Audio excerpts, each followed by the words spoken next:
কক্সবাজারের মাতারবাড়ি কয়লা বিদ্যুৎ কেন্দ্রের জন্য আমদানি করা কয়লার চালানে বিপুল পরিমাণ মাটি মিশ্রিত থাকার অভিযোগ পাওয়া গেছে।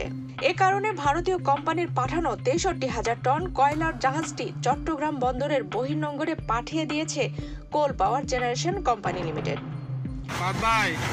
মাল ভিজা, বুঝছেন, মাল অনেক ভিজা। এখন রাত যে অন্ধকার যে কারণে বোঝা যাচ্ছে না, বুঝছেন, মাল অনেক ভেজা মাল।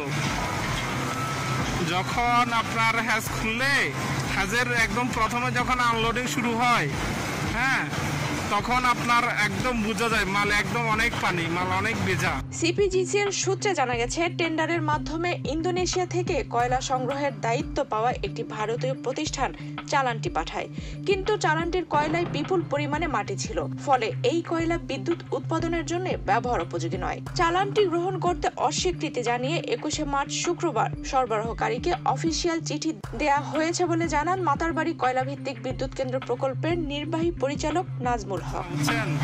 মাল অনেক ভেজা মাল। সিপিজিসিএল এবং শিপিং কোম্পানির নির্দেশে কয়লাবাহী জাহাজটিকে বহির্নোঙরে পাঠানোর বিষয়টি চট্টগ্রাম বন্দর কর্তৃপক্ষ সূত্র নিশ্চিত করেছে।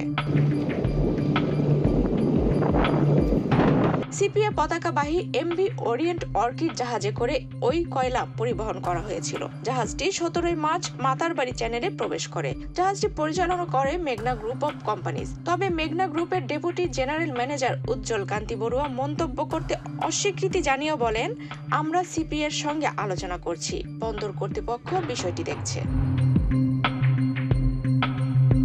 এদিকে বন্দর কর্মকর্তা জানিয়েছেন, চালানে অতিরিক্ত মাটি থাকায় কয়লা খালাসের জন্য ব্যবহৃত কনভেয়র বেল্ট বারবার বিকল হয়ে যাচ্ছিল।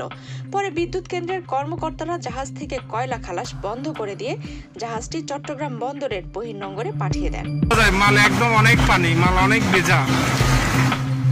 বঙ্গোপসাগরের তীরে মাতারবাড়িতে ১,৬০০ একর জমি জুড়ে তৈরি এই আল্ট্রা সুপার ক্রিটিক্যাল কয়লা চালিত বিদ্যুৎ কেন্দ্রের সক্ষমতা ১,২০০ মেগাওয়াট। বিদ্যুৎ কেন্দ্রটির প্রথম ইউনিট বাণিজ্যিক উৎপাদন আসে ২০২২ সালের ডিসেম্বরে। এরপর দ্বিতীয় ইউনিট আসে ২০২৩ সালের আগস্টে। আফসানা রিপা, বাংলাদেশ প্রতিদিন।